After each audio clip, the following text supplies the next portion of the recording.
Welcome to my channel. You're loved, you're appreciated, you're enough. So, ladies, how often do you urinate? How do you wipe yourself when you go to the washrooms after you visit the washrooms? And how often do you drink a glass of water or even water, just water? So those are some of the questions you need to be asking yourself in the course of this video and at the end, and we'll get to know why. So today we'll be talking about UTIs, urinary tract infections. And before we begin, first and foremost, I want to say that the information I'm going to give, I have researched online, read about it, or going to give you the information from my experience, my point of view, and it shouldn't be replaced for medical advice. Yes. So under urinary tract infection, you're going to look at the definition, the causes, the risk factors, the symptoms, and some of the prevention methods you can use. As they say, prevention is better than cure. So what is a UTI?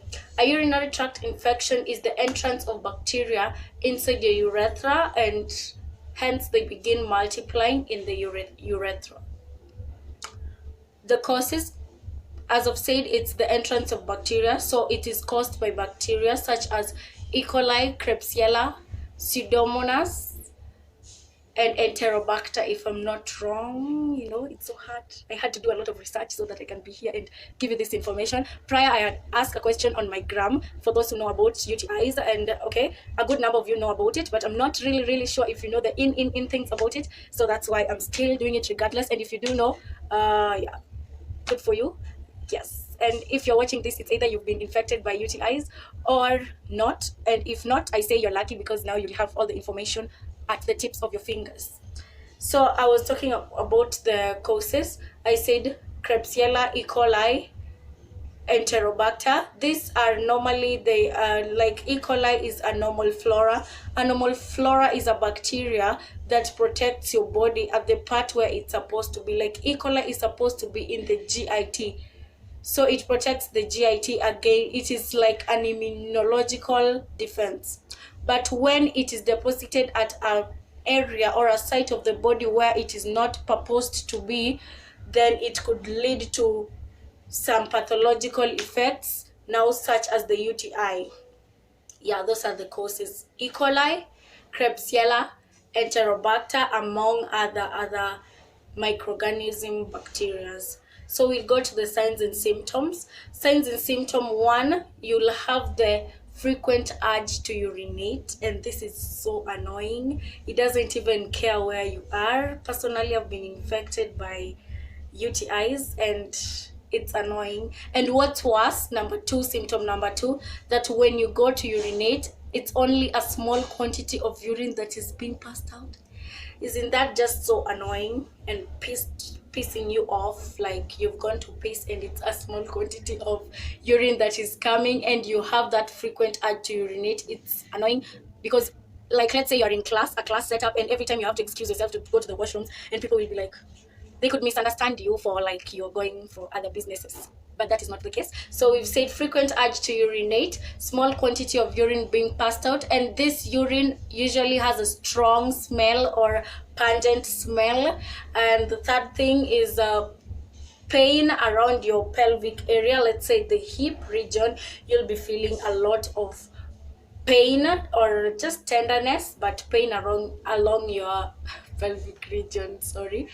Yeah, so we'll go to the risk factors. One risk factor, and one thing that is really common with UTIs, they mainly affect females. Like 3 in 25 females could be infected by UTIs.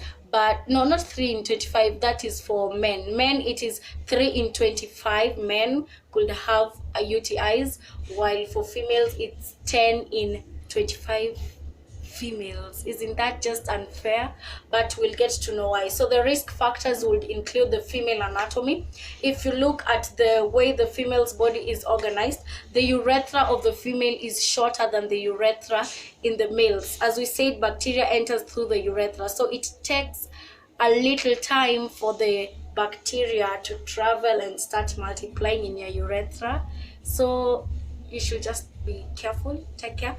Then another risk factor under the female anatomy is the close proximity between the urethral orifice of the females and the anal canal where you pass the feces, and that is the terminal point of the GIT. So as I said, E. coli causes UTIs. So if you deposit the E. coli, by any chance the E. coli comes into contact with the mucosal tissues of the urethral orifice, the urethra, then you are at a risk of getting UTIs. Another one is the use of certain family planning methods such as diaphragms and spermicides, women who use spermicides. Another thing, or let's just say the use of some pharmaceutical beauty products such as douches that you use that are irritable to your female organs around that area. Mostly for females like using that. Another risk factor is immunosuppression, like when your immunity is suppressed. Now this normal flora would is likely to multiply at a higher rate in an immunosuppressed person for the case of HIV and AIDS. I really hope I haven't left any of the risk factor. Okay, sexual activity is another risk factor.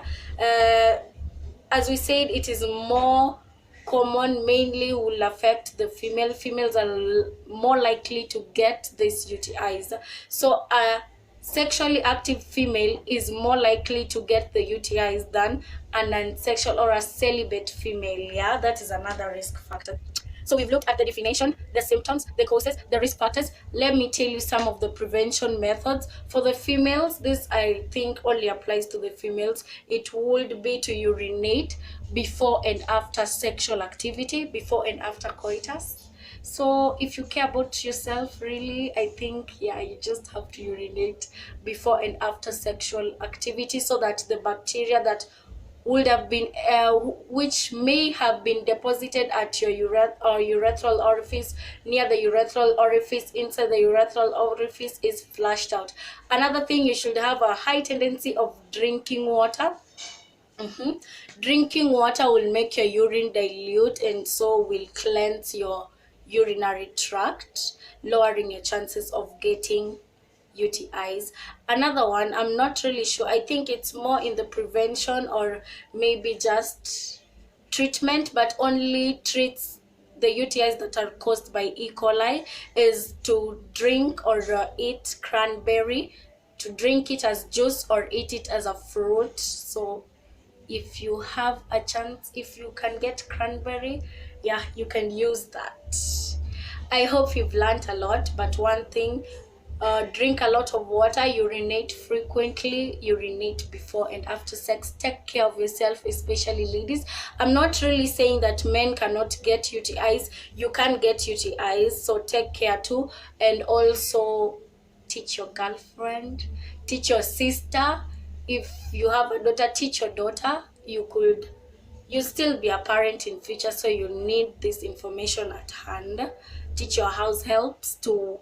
Another prevention that I forgot is to wipe yourself from the front to the back and not back to the front. Like back to the front it's also disgusting, but it's also not hygienic. So wipe yourself after you visit the washrooms from the front to the back. Thank you. Hope you learned a lot. I really had to do a lot of research to do this video. So support me by subscribing. Tell a friend to tell a friend to tell a daughter to tell a mom to tell an aunt. Tell everyone that needs to be told that Wendy at 20 is where we talk about things that people don't like talking about but really affect us. Yeah, so if you get infected by UTIs, please don't be embarrassed to seek medical attention. It is not an STI. Just seek medical attention and don't be scared. Yeah, bye, subscribe.